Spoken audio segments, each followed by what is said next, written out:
Hello dear students, आज का मेरा जो टॉपिक है वो है एस्टिमेशन ऑफ पोटेशियम।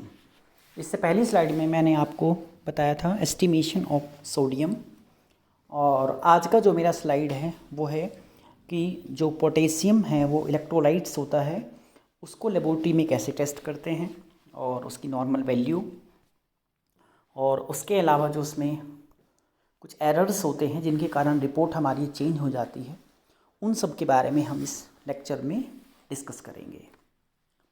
ये हमारा ऑब्जेक्टिव है इसमें कि जो हम ये सब ब्रीफ करेंगे उसके एंडिंग में आपको क्या क्या पता होना चाहिए कि हमारी बॉडी में सोडियम पोटेशियम का डिस्ट्रीब्यूशन कैसे होता है, हमारी बॉडी में वाटर कितना होता है, और सोडियम पोटेशियम जो है हमारी बॉडी में कैसे मेंटेन करते हैं होमोस्टेसिस को, और अलग अलग पैथोलॉजिकल कंडीशंस में किस में इंक्रीज और डिक्रीज होता है ये, और वेरियस जो टेक्निक्स हैं उनके लिए हम इसमें बात करेंगे कि कैसे हम इसको एस्टिमेट करते हैं लेबोरेटरी के अंदर, इसको टेस्ट कैसे किया जाता है ताकि हमें पेशेंट की डिजीज़ के बारे में पता चले।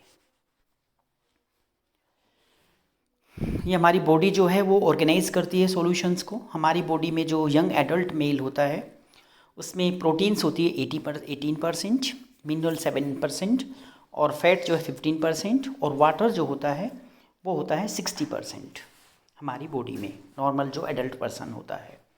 इसमें जो हमारा कंपार्टमेंट होता है फ्लूइड का, जो इंट्रासेलुलर यानी कि जो सेल के अंदर हमारा फ्लूइड होता है वो अप्रोक्स 28 लीटर होता है, जिसको हम 60% मानते हैं, 66% मानते हैं। जो इंटरस्टिटाइनल फ्लूइड होता है हमारे उसमें वो 10.5 लीटर होता है, और प्लाज्मा जो है वो 3.5 लीटर होता है। ये सारा का सारा जो पानी हमारी बॉडी में होता है उसके बारे में यहाँ पे ये बताया हुआ है। ये बता रखा है यहाँ पे हमारा जो एक्स्ट्रा सेलुलर फ्लूइड होता है, इसमें प्लाज्मा, सोडियम क्लोराइड और पोटेशियम बाइकार्बोनेट, और ये कैपिलरीज हैं जिसके अंदर को जाता है आता है, और ये इंटरस्टिटाइनल फ्लूइड होता है जिसमें सोडियम पोटेशियम क्लोराइड और सोडियम बाइकार्बोनेट होता है। ये सेल मेम्ब्रेन है जिसमें ये दिखा रखा है इस कलर के द्वारा। ये हमारा इंट्रासेलुलर फ्लूइड होता है जो सेल के अंदर पाया जाता है। इसमें होता है पोटेशियम, सोडियम और मिसलेनियस में जो फॉस्फेट्स आते हैं, बाइकार्बोनेट्स, ये सब चीज़ें जो हैं यहाँ पर ये प्रेजेंट होती हैं। ओस्मोलैरिटीज़ के बारे में बात करेंगे तो इसको मेजर करने के लिए हमारे पास जो एक टेक्निक्स होती हैं जिसके द्वारा हम इसको कैलकुलेट करते हैं। तो calculate serum osmolarity is equal to 2 into serum, जो सोडियम जितना भी होगा उसमें, प्लस ग्लूकोज प्लस यूरिया, उसको हम रिपोर्ट करेंगे इन मिलीमोल पर लीटर में। और इसको लैब में हम एस्टिमेट करते हैं ऑस्मोमीटर के द्वारा, जो कि बेस्ड होता है कोलिजिलेटिव प्रॉपर्टीज़ के ऊपर।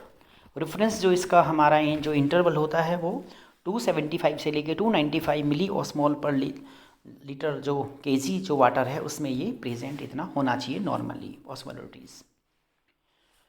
पोटेशियम जो है इसका हमारा ये इंट्रासेलुलर कैटाइंस होता है 140 मिली मोल पर लीटर होना चाहिए।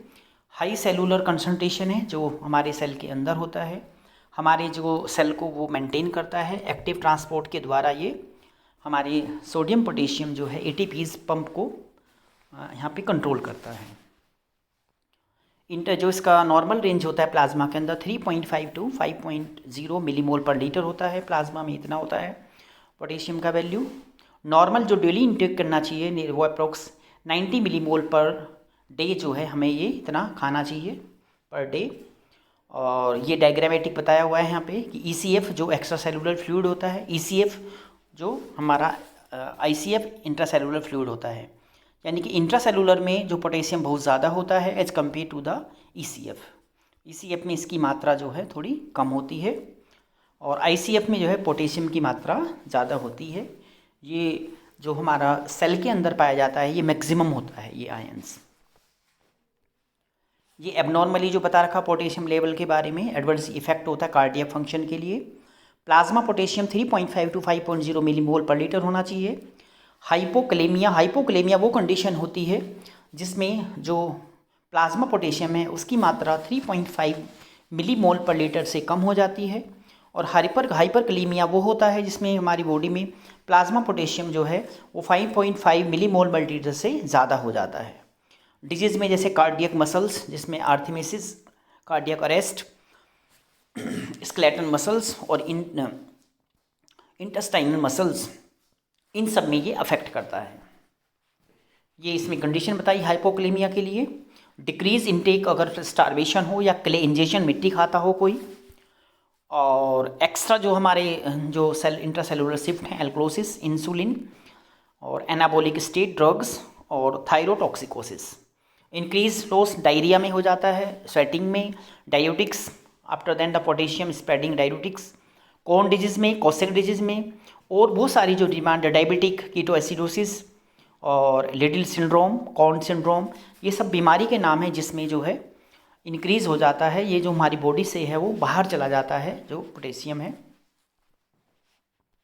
सैंपल कलेक्शन जो कैसे लेते हैं, सीरम जो है यहाँ पे हमें चाहिए, ब्लड को हम लेंगे, उसको क्लोट कराएंगे, और जो हमारा ऑरेंज कलर का हमारा एक जो वैक्यूटिन होता है उसमें ब्लड लेते हैं, उसको क्लोट कराते हैं, उसके बाद उसका सीरम सेपरेट करते हैं सेंट्रीफ्यूज के द्वारा, और उसके बाद लेबोरेटरी में इसको एस्टिमेशन करते हैं। होल ब्लड लेंगे, हेपेटाइटिस ब्लड हमारा लेंगे पोटेशियम के लिए।